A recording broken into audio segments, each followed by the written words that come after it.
살을 내는 추위로 걸음을 걷기조차 힘든 1월에 남한강 일대에서 뭔가 범상치 않은 기운이 감지됩니다. 땅이 갑자기 드르륵 울리더니 남한강 수면에서 검은 물체가 돌연 솟아오르는데요. 그 뒤로 수많은 검은 물체가 강을 가득 메웁니다. 뿌연 연기는 수킬로미터 너머까지 이어집니다. 영화 촬영이라 생각하기에는 그 규모가 너무 큰데요. 대체 평화로운 남한강에서 무슨 일이 벌어지고 있는 걸까요?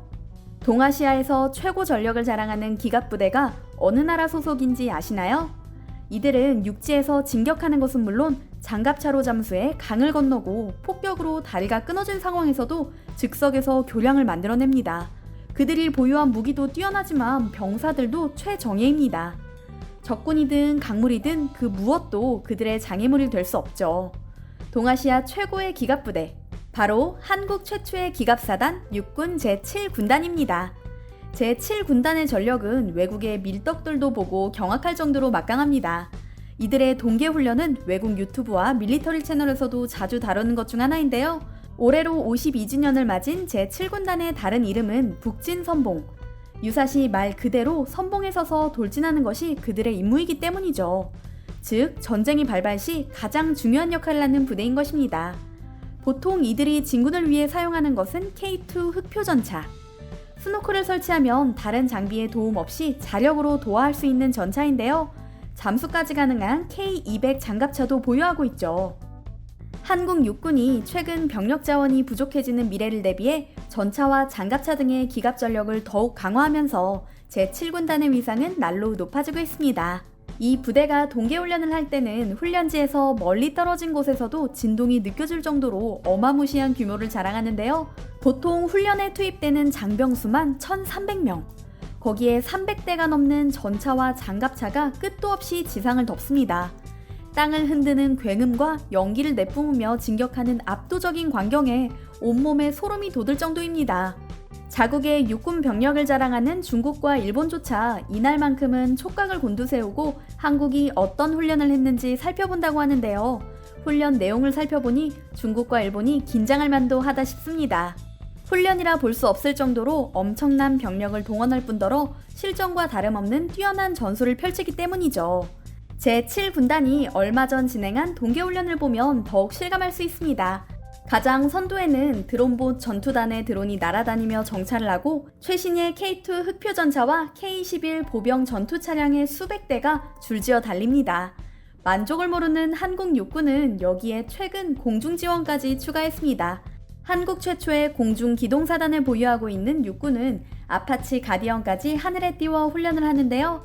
500MD 헬기, AH-64E 아파치 가디언 공격 헬기, KUH-1 수리온 헬기가 하늘에서 위협적인 소리를 내며 지상을 엄호합니다. 여기에 세계적인 명품 자주포로 불리는 K9 자주포와 K10 탄약 운반 장갑차, 교량전차까지 줄지어 나타납니다. 훈련인지 실전인지 헷갈릴 정도입니다. 거기에 한몸처럼 움직이는 형형한 눈빛의 장병들을 보면 감탄이 절로 나옵니다. 이 중 기갑부대의 핵심이 되는 K2 전차는 국내 독자 기술로 개발된 전차입니다. K2 전차는 120mm 55 구경장 활광포와 신형 포탄, 표적 자동 탐지, 추적 장치 등을 갖추고 있으며 최대 4.1m까지 잠수한 상태로 강을 건널 수 있는 무시무시한 스펙을 자랑하는데요. 1500마력 엔진으로 K1 1200마력 엔진보다 훨씬 강력할 뿐더러 자동 장전 장치를 채택해 탄약을 자동으로 빠르고 안정적으로 장전할 수 있죠. 전차포도 기존 120mm 44 구경장에서 120mm 55 구경장 장포신 활광포로 업그레이드했으며 신형탄도 함께 사용해 공격력이 증대됐습니다. 탐지 센서와 중앙 통제기, 연막탄 발사기 등으로 구성된 능동 방어 시스템으로 공격 헬기와 같은 전차 상부를 노린 위협에도 적극적으로 대응할 수 있는 폭발 반응 장갑을 채택했다고 하는데요. 게다가 화생방 방어 장비로 양압 장치까지 적용되어 있어 승무원이 전투 중 방독면을 사용하지 않아도 된다고 합니다. 중성자 차페라이너는 핵폭발 발생 시 방사선을 효과적으로 차단하고요. 지난 3월에는 기존의 독일제 엔진을 달았던 K2 흑표전차가 한국형 엔진을 달게 되었습니다. 실제 사격까지 무사히 마침으로써 진짜 한국형 전차로 거듭나게 됐는데요. 육군 강병대대는 한국형 엔진을 장착한 K2 흑표전차의 첫 실제 사격에 나섰는데요. 결과는 놀라웠습니다. 국산 엔진을 단 K2 전차 30여 대가 표적의 포탄을 명중시켜 환호성을 자아냈죠. 첫 사격이었지만 한치의 오차도 없었습니다. 전차의 심장인 엔진까지 우리 손으로 개발해냄으로써 이제 한국형 전차 양산 확대가 가시화되었는데요. 계획된 4차 양산 100대까지 마친 후 추가 양산을 하게 된다면 육군의 오래된 M48 계열 전차들을 흑표로 대체할 수 있어 우리 육군의 전력이 더욱 강화될 것으로 보입니다. 거기에 K21 전투 장갑차는 한 번 주유로 서울에서 부산까지 왕복할 수 있을 뿐더러 보병 전투원 9명이 탑승해 신속하게 이동할 수 있는 다목적 보병 전투 차량으로 손꼽히고 있죠.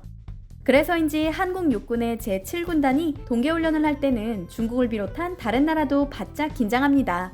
중국은 영토가 넓어 군사작전을 고려할 때 육군의 기동성이 가장 우선시되는데요.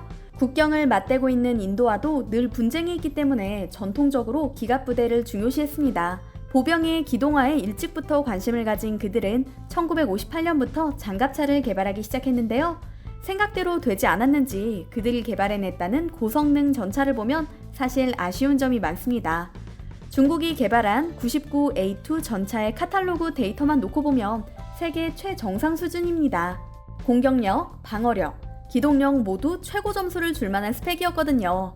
그러나 카탈로그 데이터와 실제 데이터의 차이가 심각한 중국의 다른 무기를 떠올려보면 99A 전차의 성능에 대해 의심을 품을 수밖에 없습니다.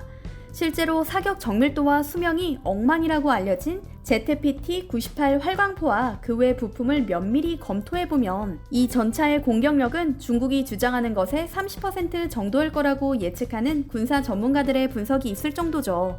즉, 중국이 자랑하는 99A2 전차가 한국의 K2나 K1A1 전차를 파괴하는 건 불가능하다고 볼 수 있습니다. 어쨌든 중국 라오량에 주둔한 제79 집단군이 중국에서는 가장 유명한 기계화 사단이라고 볼 수 있는데요. 이들은 최정예 부대로 시진핑 중국 국가주석이 자주 방문해 전력을 점검할 정도로 중요 사단입니다.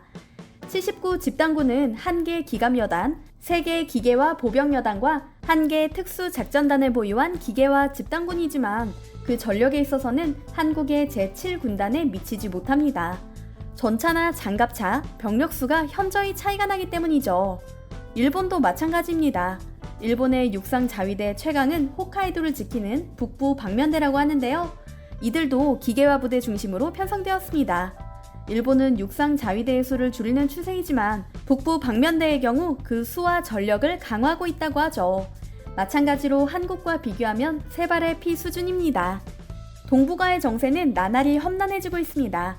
2020년 우리나라 국방 예산안에는 북한만이 아닌 주변국인 중국과 일본의 전력에 맞서는 항목이 신설됐는데요. 자주국방의 개념이 북한에서 주변국인 중국과 일본까지 넓어진 것이죠. 최근 미국의 민간 군사력 평가기관 글로벌 파이어파워가 발표한 국가별 국방비 지출 규모를 보면 한국은 북한보다 약 14배, 미국은 북한보다 216배가 많습니다. 미국은 중국의 4배 이상의 국방비를 지출하고 있고요. 현재 동북아 국제 정세를 볼 때 우리의 국방비는 결코 과한 비용이 아닙니다. 군사력 강화는 중국이나 일본의 혹시 모를 도발을 억제할 수 있는 효과적인 방법이기도 합니다. 이런 현실을 고려할 때 동북아 최고를 자랑하는 제7군단의 존재가 무엇보다 자랑스럽습니다.